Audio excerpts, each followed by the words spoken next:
గణపతయే నమః. వ్యాసాయ విష్ణురూపాయ వ్యాసరూపాయ విష్ణవే నమో వై బ్రహ్మనిధయే వాసిష్ఠాయ నమో నమః.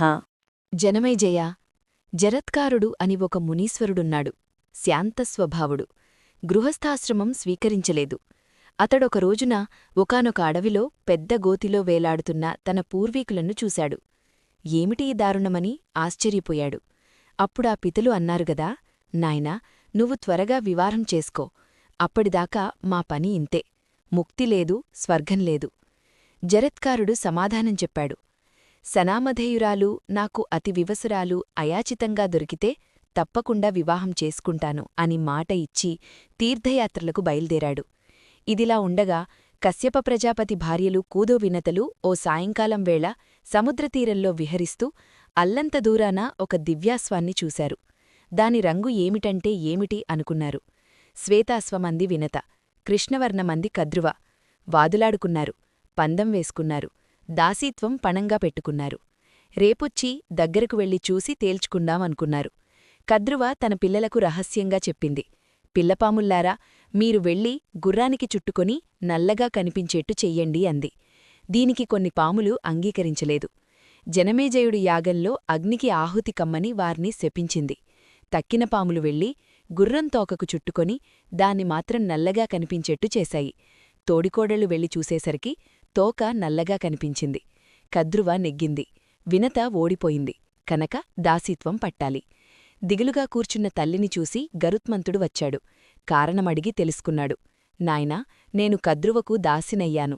ఆవిడ ఏ పని చెపితే అది చెయ్యాలి. మొయ్యమంటే మొయ్యాలి. ఇంకీ బతుకు ఇంతే అంది. నిజంగా మొయ్యమంటే నేనున్నానుగా, మోస్తాన్లే. ఎక్కడికి మొయ్యమంటే అక్కడికి మోస్తాను. నువ్వేమీ బాధపడకు.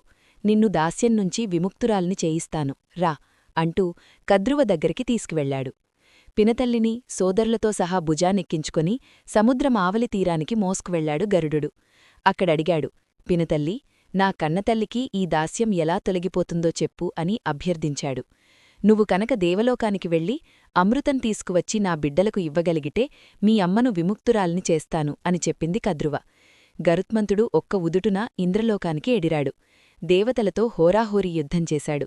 ఎలాగైతేనేం అమృతభాండం చేజిక్కించుకున్నాడు. సరాసరి వచ్చి కద్రువకు అందించి వినతాదేవికి దాస్యవిముక్తి కలిగించాడు. పవిత్రంగా దర్ఘలు పరిచి అమృతభాండాన్ని దానిమీద ఉంచారు. స్నానాలు చేసివచ్చి శుచిగా సేవిద్దామని సముద్రానికి వెళ్లారు.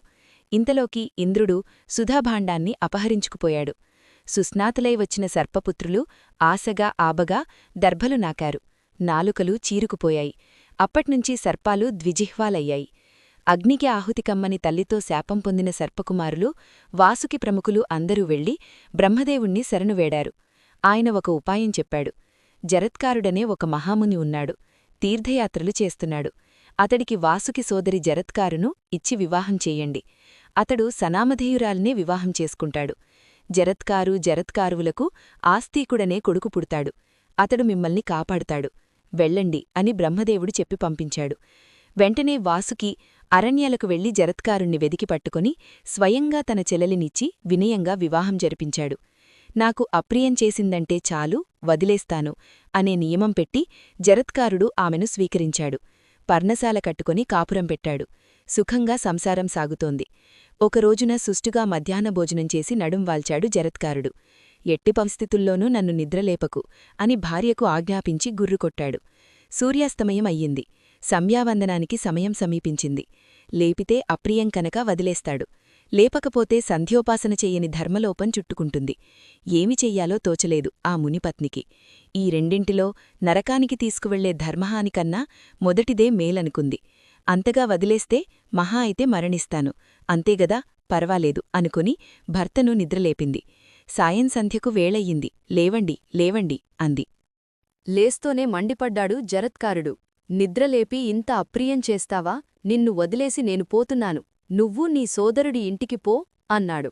భయంతో వణికిపోతూ ఆమె అన్నదిగదా, మా అన్నగారు ఏ ఫలం కోరి నన్ను నీకిచ్చి వివాహం చేశాడో అది మరెలా నెరవేరుతుంది అని రవ్వంత సిగ్గుపడుతూ నుంచుంది.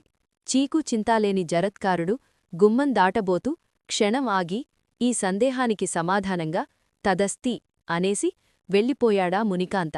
వాసుకి ఇంటికొచ్చేసింది. ఏమిటి విషయమని అన్నగారు అడిగితే తదస్తి వరకు చెప్పింది.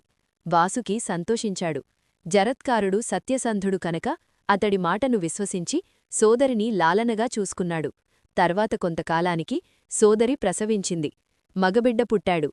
అతడే ఆస్తికుడు. జనమేజయ, తల్లివైపు బంధువులను కాపాడుకోవడం కోసం ఆస్తికుడు వచ్చి నీ సర్పయాగాన్ని ఆపించేశాడు. ఆ యాయావరకు లీనుడు, వాసుకి మేనల్లుడు అయిన ఆ మునిబాలుడి కోరికను మన్నించడం నువ్వు చేసిన గొప్ప పుణ్యకార్యం. సరేనాయనా, భారతమంతా విన్నావు. అయినా మనశ్శాంతి కలగలేదు. నీ తండ్రికి దుర్గతి తొలగి స్వర్గతి లభించలేదు. అందుచేత సువిశాలంగా, సర్వాంగసుందరంగా, భక్తి ప్రపత్తులతో దేవీ ఆలయం కట్టించుకో. నీ సకల వాంఛితాలు సిద్ధిస్తాయి. భక్తితో కనుక నిత్యం పూజిస్తే ఆ దేవి నీ వంశాన్ని వృద్ధి పొందిస్తుంది. నీ రాజ్యాన్ని స్థిరపరిచి రక్షిస్తుంది. విధివిధానంగా దేవీ యజ్ఞం చేసి శ్రద్ధగా దేవీ భాగవతం విను. నవరసాలతో వినసొంపుగా ఉండే ఆ దివ్యపురాణాన్ని నీకు వినిపిస్తాను. తరిద్ధువుగాని. ఇంతకన్నా వినదగిన పురాణం మరొకటి లేదు. ఇంతకన్నా ఆరాధించదగిన దేవతలేదు. జనమేజయ, ఎవరి హృదయంలో జగజ్జనని ఇష్టపడి ప్రేమతో నివసిస్తుందో నిజంగా వారి జన్మ ధన్యం. దేవిని ఆరాధించకపోవడం కన్నా ఈ ప్రపంచంలో దుఃఖం లేదు. ఆరాధించని వారంతా దుఃఖభాగులే. బ్రహ్మాదులే భక్తితో అర్చించే దేవీ పాదపద్మాలను ఆరాధించననే మనిషి ఉంటాడని నేననుకోను. శ్రీమద్దేవీ భాగవతం శ్రద్ధగా విను.